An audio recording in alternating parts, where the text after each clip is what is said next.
Ayan. Good morning po, Ma'am Dani. Nandito na po kayo? Hello, can you hear me? Good morning. Yes po. Hello, can you hear me? Yes po. Okay, Yes po. sorry, medyo pause ako kasi galing kaming field trip kahapon. Um, okay lang po ba kung mag-ask kami mag-open po ng kampo? Pero okay lang din po kung hindi po kaya. Sige, okay. Re-record ba yung interview natin? Opo. Okay, wait. Hindi Ayun. na iya, sorry class. Ay, Okay. class. Sorry. Okay lang po. So, good morning po, Ma'am Daniela. Thank you for taking the time to participate in this interview. And we are the researchers. I am Shane Mary Cubilia, along with Mr. Jeremy Ramos and Miss Naomi Aldwin Ribon. We are fourth year BS Psychology students from EARS, Manila. We are currently conducting an undergraduate thesis titled Live Experiences of Young Professionals with High Expectations Due to Childhood Overachievements. But before that, you must know your rights that all information in this study will be kept with utmost confidentiality based from the Data Privacy Act of 2012. We would also like to inform you that the participation in this study is voluntary and you have the rights to refuse to answer or withdraw any time if you're uncomfortable with our questions po. And we will respect your decision and upon your withdrawal, we assure you that the information will be deleted from the database and we will keep your identity protected po. So, meron na po ba kaming, pwede na po ba tayo mag-proceed po? Yes, good. Thank you so much po. So before we start, um, can you tell us about your childhood po? Like kung ano po yung mga naalala mo sa childhood mo? Tawag doon, way back when I was, nasa childhood, masipag, hindi ako ganun kasipag mag-aral. Siguro lang, tawag dun yung mahilig ako sumali sa mga extracurricular activities, ganon. And ano ba tawag doon? Yung napansin ko na kagad na maraming ang kulang. So, bata pa lang ako, bakit sila may ganito ako, wala, ganon. So, okay po.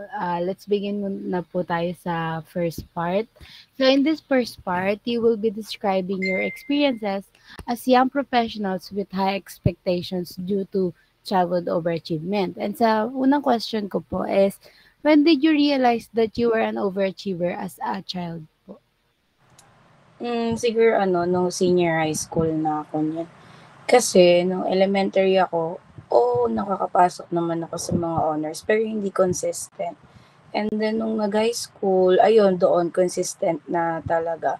And then sumasali ako ng mga scholarships and then yun dun ko siya na-realize kasi siguro aside from dun kasi ako yung ate ako ng mga kapatid ko. So I should be a role model to them, ganun.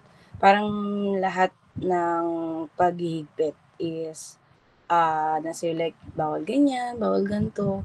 And then yung mga yung what you call this, norms ata ako tawagin na, or yung mga stereotype pala, sorry, na kapag panganay, ate, ganun, dapat ganyan, ganun. Pero kasi hindi ako ganun eh. Like, binibreak ko yung mga paniniwalang ganun. And then, yung nag-senior high kasi ako, nag-start na ako mag-work sa McDo. Kasi nag-separate yung parents ko nung magi-grade 11 ako. So, at that moment, nasa honor student ako and then nag-work. So, parang nakakapagod siya. Pero kasi, inisip nila, kaya mo. Ayun yung nasa mindset nila. So, parang hindi mo pwedeng baguhin yung inisip nila. That's why I realized na at that time, overachiever ako. Yes po, thank you po. Sub-question lang po. Kung sinabi niyo po nung yung elementary po kayo, hindi kayo consistent honor, pero kahit papaano naman po, honors pa rin po kayo. Like, ano po yung natatandaan yung unang parangal na natanggap niyo po? Ano po naramdaman niyo nung natanggap niyo to? Tapos yun nga po, di ba? Ano po Mm. na reaction din po ng magulang niyo? about doon? Sa elementary kasi, grade 2, grade 4, grade 5 lang ako nagkaroon ng honor. Kasi nung grade 6, natanggal ako. Kasi dati kasi yung curriculum, bawal may 85 below kapag papasok sa top 10. And then, alala ko noon, parang third grading nagkaroon ako ng 82 sa mathematics. Automatic, tanggal yun.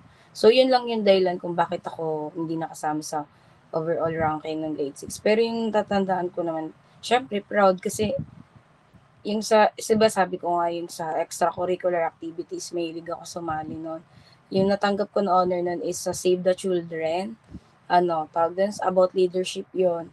And then sa SSG, Supreme Student Government, yan, sumasali ako sa mga seminars. And then sa Girl Scout, umaattend ako ng mga seminars like Batangas, 3 days na training, ganun. So, hindi naman lahat ng classmates ko nakakasama. So, parang ang saya-saya kasi ikaw yung napipili na mag-join sa ganong activities. And of course, syempre, yung parents mo doon natutuwa din, support din sila sa ganong mga activities. Bukod sa libre, may matututunan pa. So, next question na po. Thank you po. How would you describe the overall impact of your childhood over achievements on your current life? Ito yung palagi ko sinasabi, grateful. Like,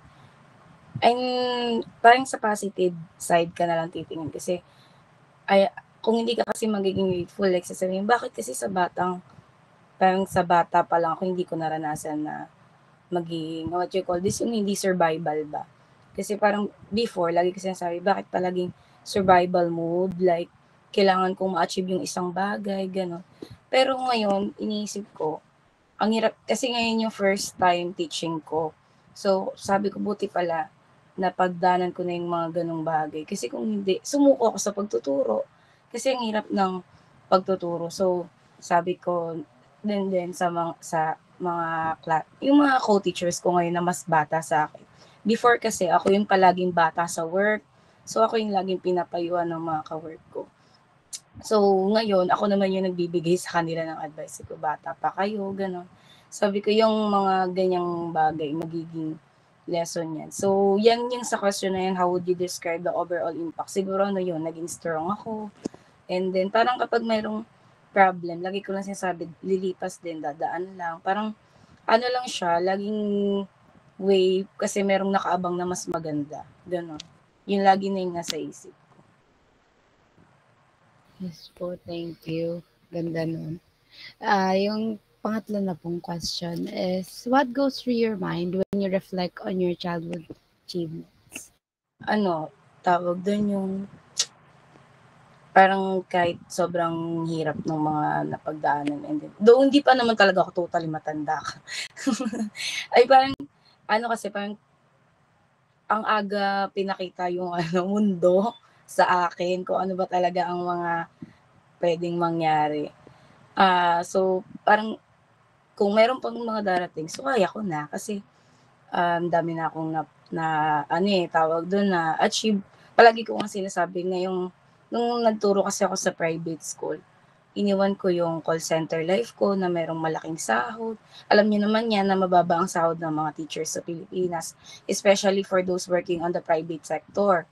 Kasi kakapasa ko pa lang sa board exam last March. So, nag-try ako, sabi ko, why i-try ko? I-pursue ko naman yung field ko talaga na inaral ko.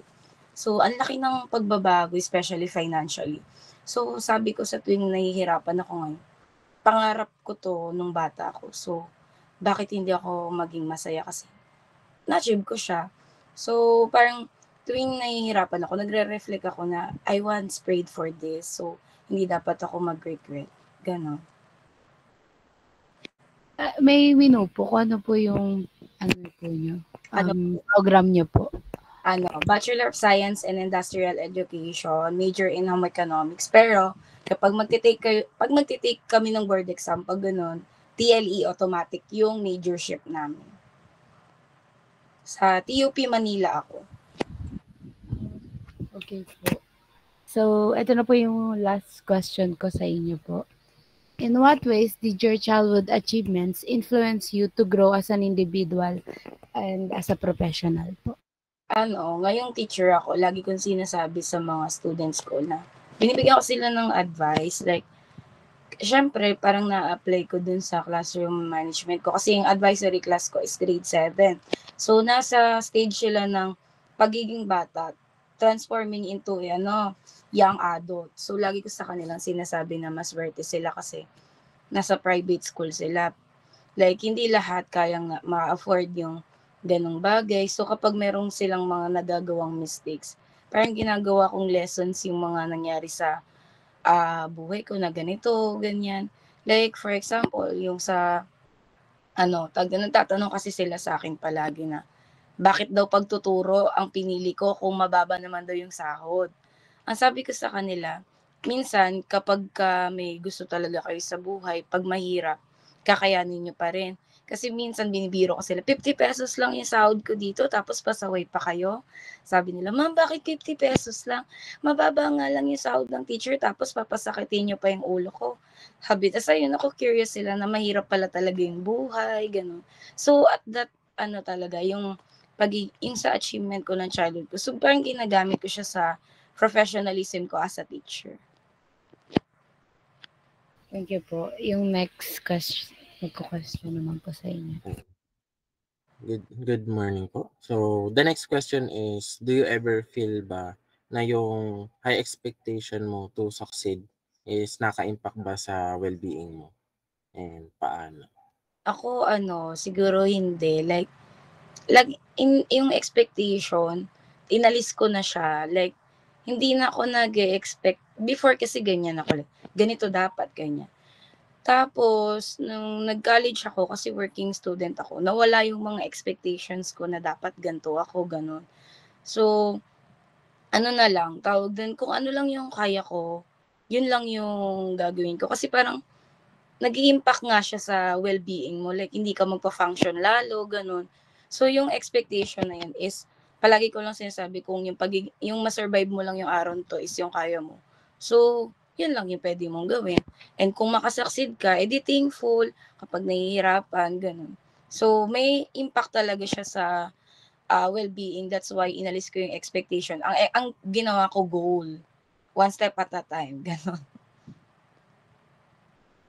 And thank you. So, yung sa next question naman is, how can you say that the expectations were replaced by yourself and not by external factors?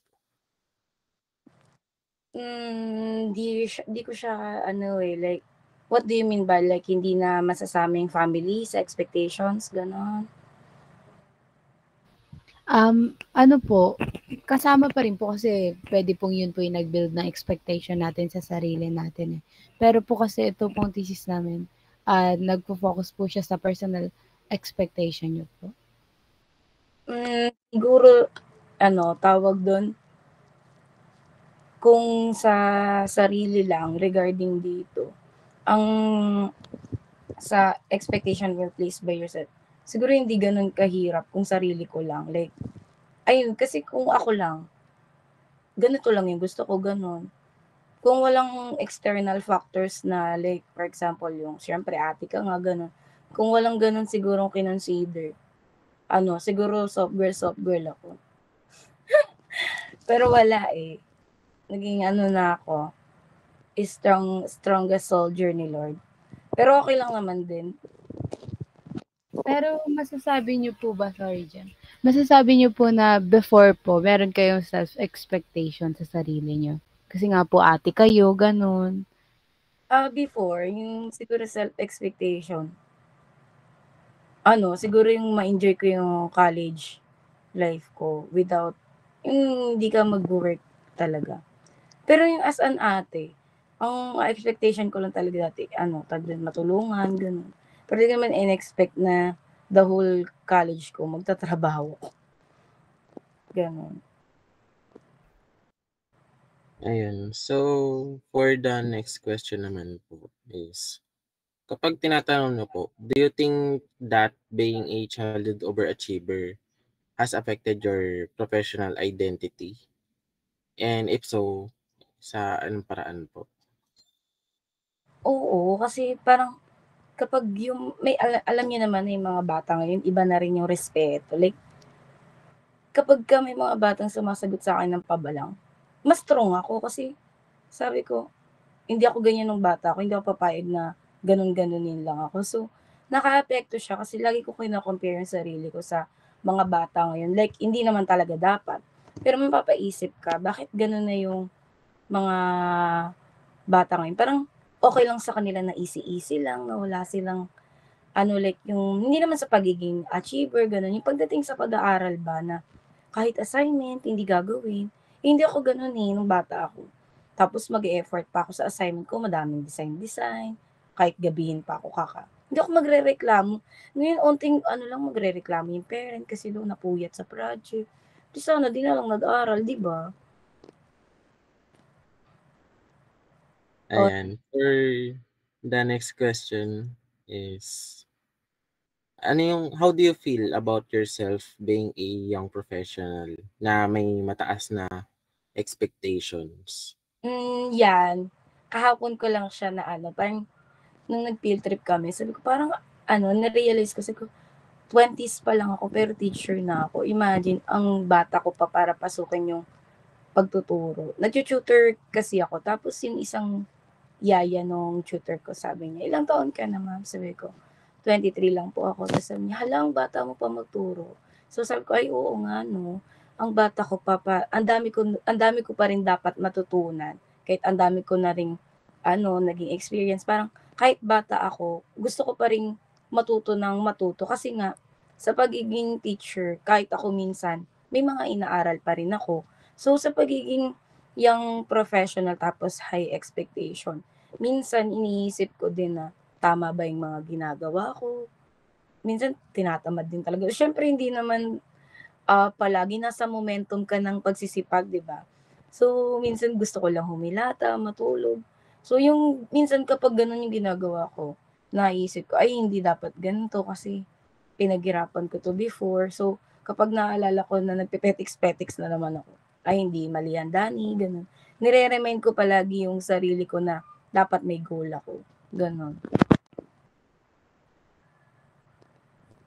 Ayan, bale follow up ko lang. Yung, since naging achiever ka po nung high school gano'n, 'di ba po siyempre, mataas yung quality ng mga activities, mga parang ayan po ba is nagkaroon ka po ba ng perfectionism na dapat kaparehas ng performance ko before yung performance ko ngayon as a young professional na?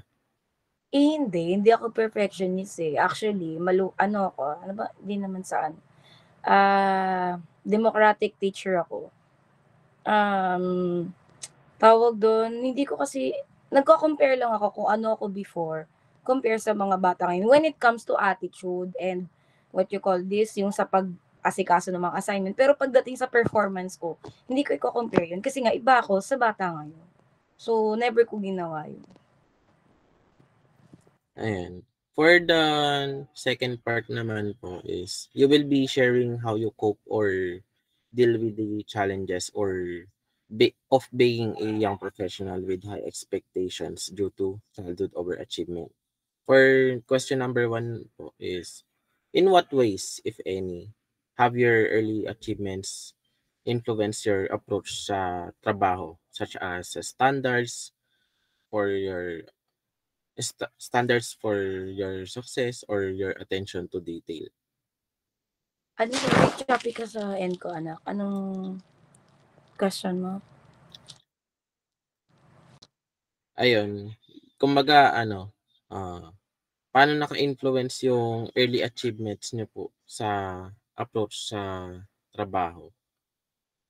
Ayun nga, katulad nung answer ko kanina na as a teacher, palagi kong nire-remind yung mga class ko minsan sa values kasi nagtuturo ako sa values. So, meron kaming topic one time about sa pagiging matatag, gano'n. Nakwento ko nga yung pagiging working student ko. Sabi nila, hala ma'am, ang hirap pala nang nangyari sa inyo, halos di na kayo matulog. Binabaliktad ko. Tapos ngayon, tutulugan niyo ako sa klase ko na hindi naman kayo nag-work. So, anong karapatan niya matulog sa klase ko, hindi naman kayo nag-work? Ayun. So, parang yung experience mo, gagamitin mong lesson para sa mga bata. Like, hindi naman sa pagbabrag na nangyari sa'yo. Actually nga, hindi dapat. Kasi nga, karapatan ng batang mag-aral na hindi dapat, na wala dapat kung ano mang magpapahirap habang nag-aaral, yun. So, hindi naman siya flex. Pero, at sometimes, pwede mo rin gawing lesson sa mga bata. Ayun.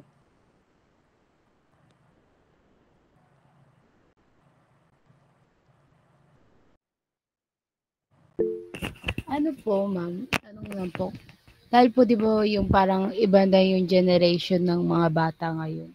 Hindi po ba kayo like nape-pressure na masyadong malayo yung generation pero parang same generation lang po tayo. Yung generation natin sa Mm. kanila.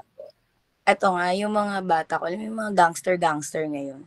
Kahit nasa private school, gangster, sabi ko sa kanila, kung gangster kayo, mas gangster ako. So, matuto kayong sumunod sa akin. Palagi ko yung sinasabi sa kanila. So, kung hindi nyo ako kayang tignan as a nanay, tignan nyo ako as ate nyo. Sabi ko, kung hindi nyo kayang yung nananay ako kasi nga bata pa. Ako na lang ituring yung ate. Huwag kayo, lagi ko sa kanilang, hindi naman nakaka-apekto yung generations. Minsan lang, nasya-shock lang ako yung mga bata talaga na iba talaga yung environment. Like, okay lang sa kanilang sumagot ng pabalang sa teacher, ganun. Minsan nakakagulat pa din, pero palagi ko nire-remind sa sarili ko na hindi dapat masusunod yung mga bata kaysa sa akin. Kasi nga, ako yung teacher nila. Paano sila matututo kung hindi ko sila kayang pasunurin? Thank you po. Next na pong magtatanong. Ayan, good morning po, Miss Daniela. Ako na po yung next na magtatanong. Ang question ko po in regards dun sa part 2 ng aming interview session, ng ating interview session is that, what challenges do you face being a young professional with high expectations due to childhood children? Ako siguro yung magtitake ako ng board exam. Kasi nga, alam nila, kaya ko ganun. So, sinikret ko na mag-exam ako para walang nakakaalam na nagre-review ako. Kasi parang, the more na may nakakaalam, like, sasabihin, mag-expect sila na kaya ko ganun. Eh, hindi naman lahat, 'di ba, kayang makapasa sa ganun. Kasi nga sabi nila, kung para sa'yo, para sa'yo. So, nung nagre-review ako, pinagsabay ko yung call center, tsaka pagre-review. Di pa ako teacher last year. This year lang ako nag-teacher. So, nag-review center ako. And then, Saturday, Sunday, yon nasa review center ako. So, sinikret ko talaga yung pagre-review ko. Sinabi ko na lang nung tapos na yung exam kasi ayokong malaman nila na meron akong gagawin hindi naman din nila dapat karapatan na malaman na kasi syempre nasa tamang edad na ako, so nasa akin na kung ano na yung gusto kong gawin sa buhay ko. Pero ito kasi syempre parang pangarap din ng pamilya mo na makapasa ka sa ganito. Syempre alam nila teacher ka, after nun board exam. So lagi din sila nagtatanong kailan ako mag-e-exam. Pero hindi ko talaga sinabi kung kailan. So yan yung naging challenge sa akin, yung magte-take ako ng board exam, especially nung lalabas na yung results kasi nga alam na nila na nag-exam ako. Palagi ko sinasabi, kung di ako papasa, hindi ko alam paano ko iti-take yung mga words. Parang as a child kasi na overachiever, sanay sila na puro ka achieve, hindi ka nag-fail. So, ganun. Pero meron din naman ako mga downtime sa buhay ko na nag-fail talaga ako. Pero ayun, syempre, iba pa din kapag yung ikaw lang yung nakaalam nung process, tas after nun, results na lang yung nalaman nila. Ganun. Thank you po. And because of that po, ano po yung mga naging coping mechanism niyo po when handling those or those challenges? Mechanism ko niyan, tawag dun, lagi lang ako nagtatambay sa simbahan. After ko kasi sabi nga secret. So, nasa coffee shop ako palagi para hindi nila alam na nagre-review ako. Alam lang nila may work ako. Pero di nila alam minsan rest day ko yun, gano'n. Tapos after nun, magpe-petition letter ako sa simbahan na, Lord, magsisimba na, mag-exam ako by March, gano'n. Sabi ko nga, parang nung working student din ako, lahat yon pinag-pray ko na sabi ko kahit hindi na ako mag-cum laude, kasi nga honor student ka, 'di ba? So nag-aim ka pa din kahit papaano nung college ka na mag-cum laude ka, gano'n. Pero nung alam kong 50-50 na ako, nung hirap na hirap, third year kasi pinakamahirap na ano ng college, 'di ba? Kasi nagtitesis, OJT, lahat-lahat. Sabi ko ipasa lang ako kahit matapos lang ako sa college, okay na 'yun. Eh di yun, ginawa naman ni Lord. That after no'n, nung etong last year, September, sabi ko, kung gusto mo talaga mag-take ako ng board exam, bigyan mo ako ng sign. So, yun yung mga coping mechanism ko. Lagi ako gumagawa ng petition letter. Lagi ako nag-iiwan sa simbahan. Tumatambay ako sa adoration chapel, ganun. Ano po, follow-up question. Bakit po sa church? Kasi walang magbibigay ng mga salita. I mean, walang magko-comment kung anong gusto mo sa buhay mo. So, kung meron mo siyang ibigay na sign, at least, tahimik lang. Wala nang galing ng mga ibang external factors. Parang me and Lord lang against the world. Ganon. Ayan, kanina po, sinabi niyo na meron kayong downtime. Mm-hmm. Can you describe a time you experienced that failure and how did you respond to it po? Isa lang naman ang downfall ko kasi tanga ako sa pagmamahal. Tanga ako sa pag-ibig. Yun yung dahilan kung ba't ako nagka-tres. Oh my God, formal pa ba tong interview na to? Cut nyo na lang to. Ewan ko ba, Diyos ko, yun parang ang tagal din namin. Parang hindi ako sanay na ganun nga. So yun, naapektuhan yung pag-aaral ko, ganun. Tapos naglalayas na ako. Pati kasi yung pag-iwalay ng parents ko, inisip ko din, parang nagsabay-sabay lahat. Ganun. So, ang naging coping mechanism ko doon, even yung mga friends ko nagagalit sa akin kasi nga, bakit ko daw pinipili yon yung lalaking. Yung naging coping mechanism ko doon, parang hinayaan ko lang yung sarili ko na mapagod, ma-exhaust. Tapos after nun, sabi ko hindi pwede na paulit-ulit lang yung ganito. Dapat mag-end tong cycle na to. So yun, parang pinagbablock, bilhin ako lahat. Tapos nag-social media, time out ako, ganon. And then, ayun, nagtambay ako palagi sa baklaran. Di ba ngayon may nag-message sa akin na scholar daw ako, yun. So yun, palagi ako nandun. Parang kahit nag-work ako, natambay pa rin ako ng in scholarship kasi namin ang daming activities. So nagpaka-busy ako doon. Sumasama ako palagi sa mga retreat, punta dito, punta doon, sayaw dito, kanta doon, mga ganong activities lahat sinalihan ko. And then, meron kaming mga reflection time. So, yun yung naging coping mechanism ko. And then, nag-work ako na nag-work. Hindi ako nagde-day off. Like, sabi ko, kaysa maramdaman ko yung pain, pepera na lang ako. Work ako ng work, overtime dito. Like, imagine, kaya ko mag-overtime ng 15 hours, gano'n, 8 hours lang naman yung work, di ba? Nag-overtime talaga ako before. Ano po yun? Nung teacher na po ba kayo? Hindi. Yung call center.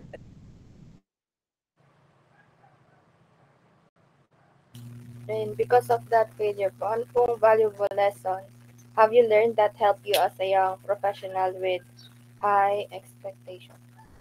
Tawag doon, madami siya. Pero yung isa na lang siguro is tawag doon, kapag naguguluhan ako, palagi lang akong gumagawa ng petition letter kay Lord. Kasi parang, ang hirap na manghingi ng advice sa ibang tao ngayon. Like, syempre, iba yung, tawag dun? Iba yung perception nila sa pinagdadaanan mo. Hindi naman lahat ng tao kayang magbigay ng empathy, gano'n. So, doon, natuto akong maging super independent na ako. Like, tawag dun? Kapag may ganitong bagay na nangyayari sa buhay, hindi ako agad nag-share. Akin lang. Pag tapos na okay na, doon ako magkukwento. Parang, naging importante sa akin yung me time. Parang, pag magre-reflect ka palagi sa sarili mo, ganun. Kasi, ang hirap pagka paulit-ulit yung cycle na pagdaanan mo na to, tapos babalik ka na naman sa ganun. So, ayoko nung ganun na. So, gusto ko parang one step at a time. Meron kang natututunan and then nag-grow ka din. So, sa being professional ko din, ayun, na share ko yun sa mga bata na hindi pa laging ganito, ganyan. Though bata pa naman talaga sila. Sinasabi nga nila sa akin na ini-enjoy lang nila yung kabataan. Oo, i-enjoy nyo yung kabataan nyo. Pero hindi kailangan may maapektuhan na ganito, ganyan. Kasi iba din yung mundo ngayon compare sa atin. Hindi lahat ganun kabuti. Hindi lahat may mga mabuting puso. Paano kung yung mga tao, iano talaga kayo? Tawag doon, sagarin talaga kayo. Sabi ko, huwag yung antahin na i-humble kayo ni Lord sa mga mangyayari sa buhay nyo. Maging, ano ba, tawag doon, grateful palagi. Yun yung sinasabi ko sa mga bata. So, parang ang pinaka-lesson po is maging dependent lang tayo kay Lord.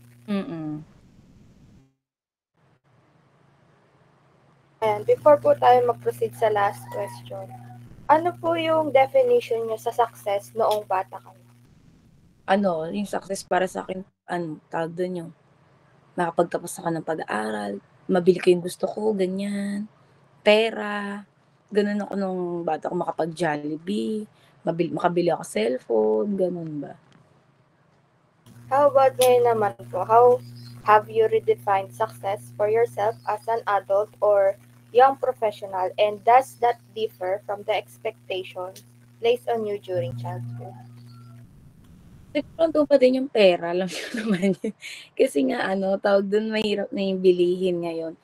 Pero, nung tawag doon, syempre, ito nga, young professional na, parang kapag meron akong na-achieve ngayon na isang bagay, magiging consider ko siya as a success kasi, tawag doon, hindi naman lahat, tawag doon, kaya gawin yung ganong bagay. Like, syempre, hindi naman sa pagiging, parang, ang isang bagay na na-success, nagawa mo, like, na-achieve mo, is consider as success. And then, for example, dati gusto ko lang makabili ng Jollibee. Parang, siya, occasionally, ngayon, ko na lang siya, pag nagkikrib ako, nakakabili ako ng Jollibee. Tapos, before, gusto ko makabili ng cellphone na mamahalin. Ngayon, nakakapagbili nga ako ng cellphone na kung ano talagang unit yung gusto ko, hindi lang basta-basta cellphone. So, parang, yung achievement ko nung bata ko na consider ko is success na ganun, parang mababaw lang. Ngayon, kung meron akong ma-achieve na isang bagay, parang grateful ako palagi kasi mahirap pala siya kunin, hindi basta-basta. Kailangan mo talagang hard work talaga, kayod kung kayod, ganun.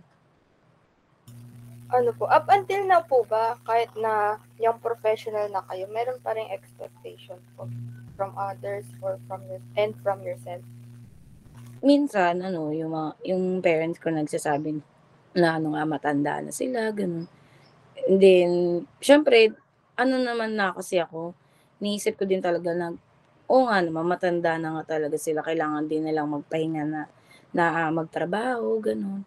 Pero kasi ngayon, hindi ko pa talaga kaya, lalo na ngayon, nasa private sector ako ng education, mababa yung sahod. So, hindi ko pa magawa yung gusto ko namang ma-achieve para sa kanila. So, kung meron akong gustong i-achieve sa sarili ko, meron din para sa pamilya ko. Ganun yung palagi kong sinasabi. Pero sa sarili ko siguro, tsaka na muna, pagka na okay na yung sa family ko. Ganun. Last na po, have you considered po ba na lumipat sa public schools?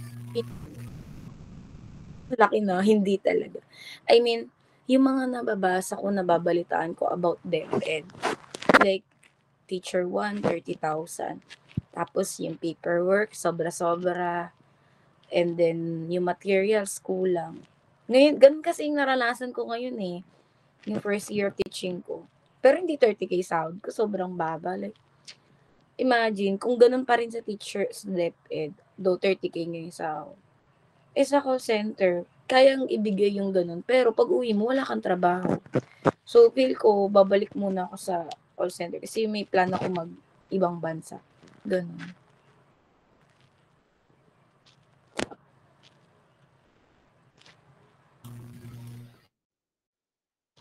Thank you po. Yun lang po yung question. Okay. So, thank you po, Ma'am Daniela. Pwede po kami mag-photo op po. As ko po yan from EK pa to.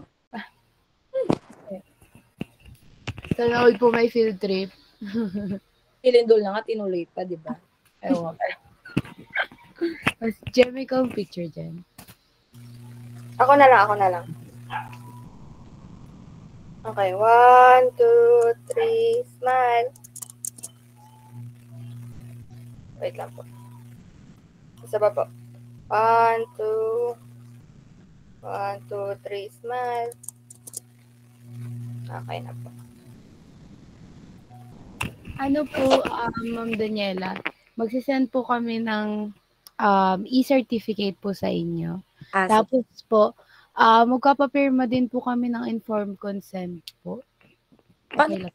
Ano po, pwede po i-send po namin yung mismong file po, tapos kayo po maglalagay po ng e-signature nyo po.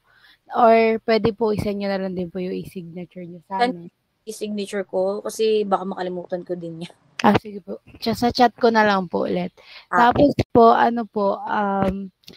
wait ako na appreciation po kami. Anong to? Ano lang po, Pang monetary. merienda lang po. Pang-almusal pala. Almusal po. Pero hindi po talaga siya sobrang laki kasi po. Okay lang. Alam niyo, naiintindihan ko nung college ako, ganyan din ako sa thesis. Pansit Canton nga pwede na. May naalala mo yung Pansit Canton. Hindi, yun lang po. Thank you po for participating po. Thank you. Ingat kayo. Thank you po. God bless po.